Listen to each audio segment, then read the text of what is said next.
horse is a main facet of Mongolian culture. In Mongolian, the word horse has several translations, depending on the age, gender, and function of the animal. The Mongolian horse is a breed of small saddle horse which, as its name suggests, is typical of the region. It is a very old breed and is the origin of many other breeds around the world. Small and stocky, it is classified as a pony, whose docility, resilience, and endurance make it an essential companion for nomads. It is thus used just as much as means of transportation as for breeding and mare's milk. It is also to be noted that Mongolia is home to the last true herd of wild horse, called taki in Mongolian or przewalski horses. They were successfully reintroduced to the Mongolian steppes after nearly disappearing from the wild. In total, there are more than 3 million horses across the whole country.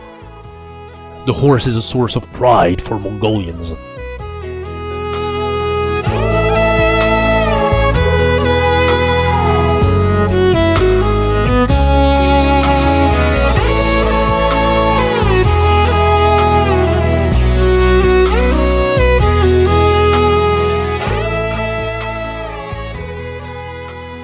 We often think that English is used everywhere in the world, but not in Mongolia.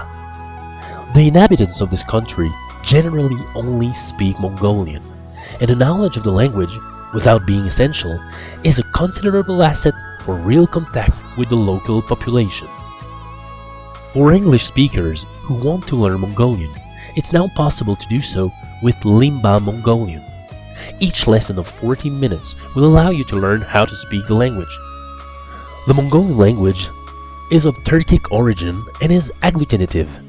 This means that a word is constructed using a basic root to which suffixes are added to clarify meaning and function.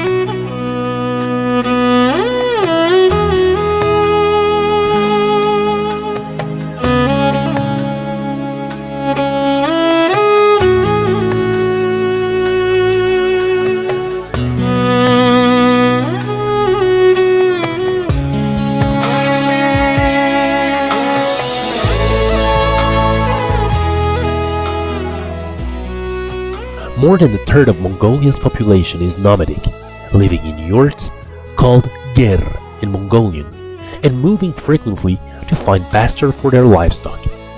This way of life is called nomadic pastoralism. It's a way of life and economy in which communities depend on the shifting of livestock herding. Unlike sedentary practices, nomadic pastoralists in Mongolia move their herds according to the seasons and the availability of pasture. This lifestyle is often adopted in regions where environmental conditions make permanent agriculture difficult. Mongolian nomads often raise horses, camels, sheep, goat, and cattle. Nomadic pastoralists generally follow a regular migratory cycle, moving their herds between different grazing areas according to the seasonal changes. This mobility allows animals to find food and water, while enabling pastoralists to avoid the depletion of natural resource in a given region.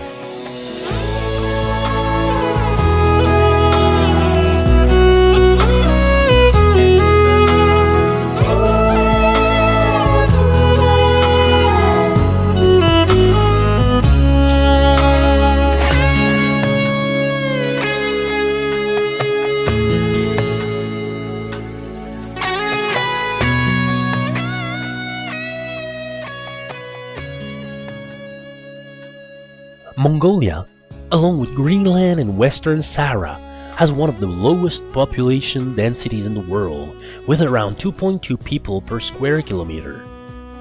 Most of the country is sparsely populated due to its vast territory. The capital, Ulaanbaatar, alone has nearly 1.5 million inhabitants, while the entire country has only around 3.5 million inhabitants. The vast steppes of Mongolia are a dream come true for travelers in search of adventure and discovery. Mongolia is therefore a wonderful country to get away from it all and follow the footsteps of Genghis Khan, the Mongolian conqueror who created an immense empire.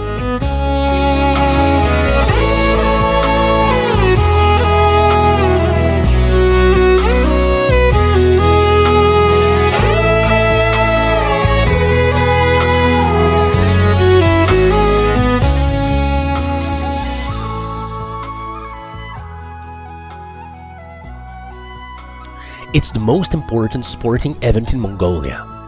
The festival, which takes place every year between July 11 and 13, celebrates the traditional three manly games: wrestling, archery, and horse racing. Mongolians are very proud of their skills in these disciplines. Nadam is not only limited to sporting competitions, it's also an important social and cultural event in Mongolia. People wear traditional clothing, participate in dancing and singing, and enjoy local food and drinks. It's time when the community comes together to celebrate Mongolian culture identity and strengthen social bonds.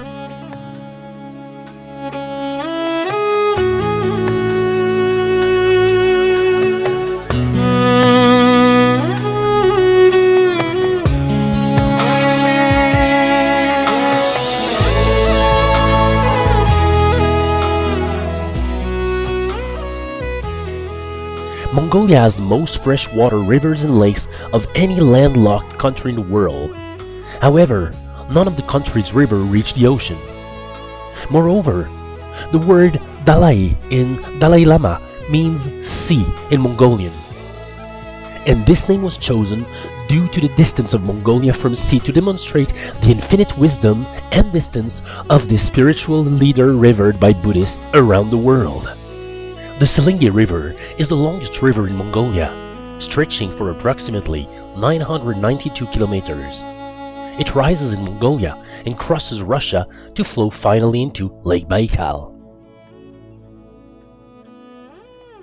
Other notable rivers in Mongolia include the Orkhon, Ider, and Kherlen. These rivers play an important role in the daily lives of the residents, providing water for irrigation and drinking.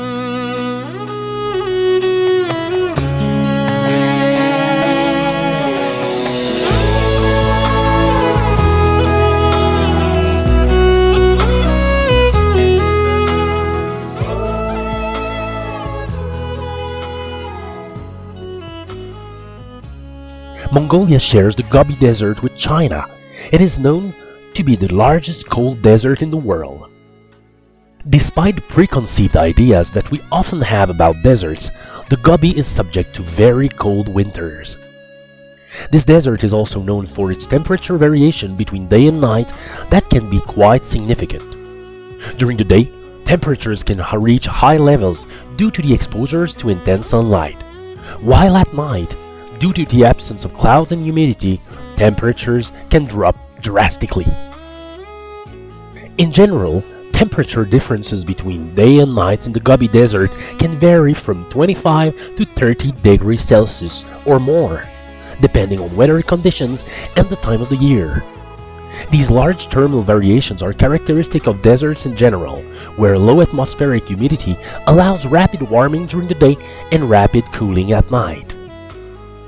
Finally, note that the Gobi Desert is the site of important archaeological discoveries, notably the remains of dinosaurs and fossilized eggs. Scientific expeditions to this region have provided a better understanding of the ancient history of the Earth and the evolution of life on our planet.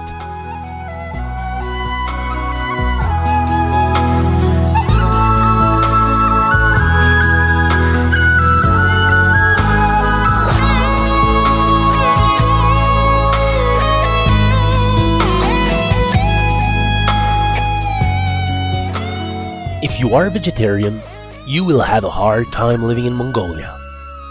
Although the importations of fruits and vegetables is much larger in 2023 than before, meat remains the central element of the traditional Mongolian cuisine. In summer, on the other hand, dairy products can enhance the diet.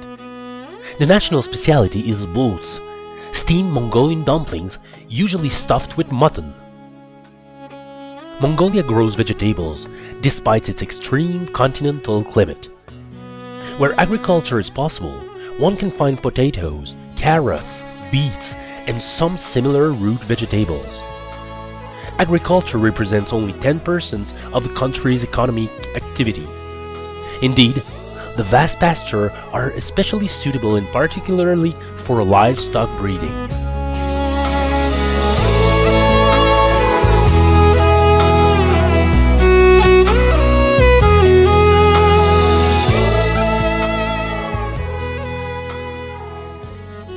Located in the northern Mongolia, Lake Hupskul is the second largest alpine lake in the world by surface area. It contains about 70% of Mongolia's fresh water, and the underground waters connect to the famous Lake Baikal in the north. It is a very popular destination for travelers going to Mongolia. The lake offers a landscape of exceptional beauty. Its crystal clear waters, fed by rivers and springs, are incredibly pure, and the surrounding area is dotted with lush green meadows and coniferous forest, offering a unique combination of natural beauty, biodiversity, and adventure opportunities. The surrounding mountains, vast wilderness, and rich flora and fauna make Lake Hupskul a magnificent place for nature lovers and adventure enthusiasts.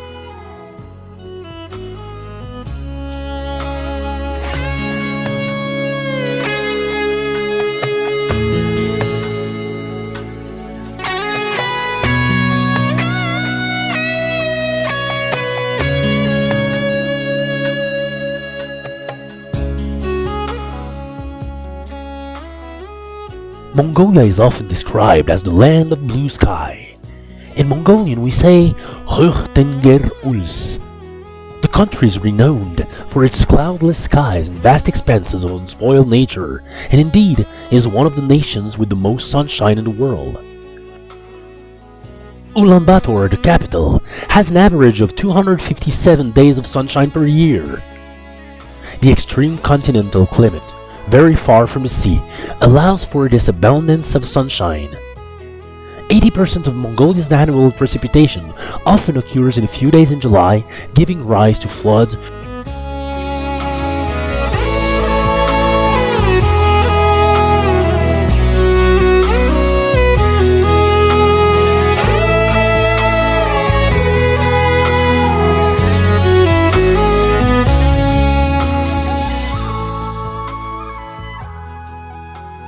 Unlike many other countries, Mongolia does not experience earthquake, floods, hurricane, or even landslide. Rather, it has tsud. If the term is generally unknown in the West, it's because it describes a temperature with extreme consequence for livestock breeders. Tsud is a very cold winter without precipitation.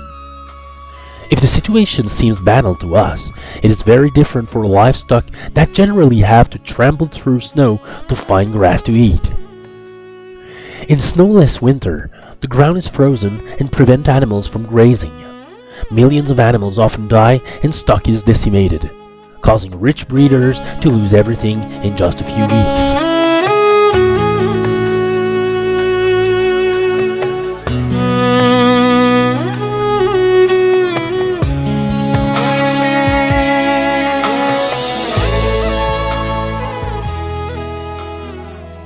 Genghis Khan, also known as Temujin, his birth name, was a military leader and founder of the Mongolian Empire in the 13th century.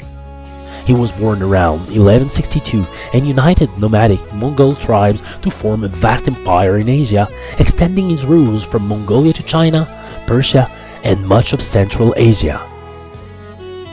Genghis Khan was known for his innovative military strategy, strict discipline, and his ability to unify and organize nomadic tribes under his command. His empire endured long after his death, and he's often considered one of the greatest conquerors in history due to the scale of his influence and conquest. Let us end by emphasizing that Genghis Khan is a source of immense pride and source of cultural identity in Mongolia. There are numbers of companies, brands, and products that use the name Genghis Khan throughout the country. Some local businesses, particularly those in tourism, hospitality, and/or handicraft, often choose to use Genghis Khan's name to attract attention or to evoke historical heritage and national pride.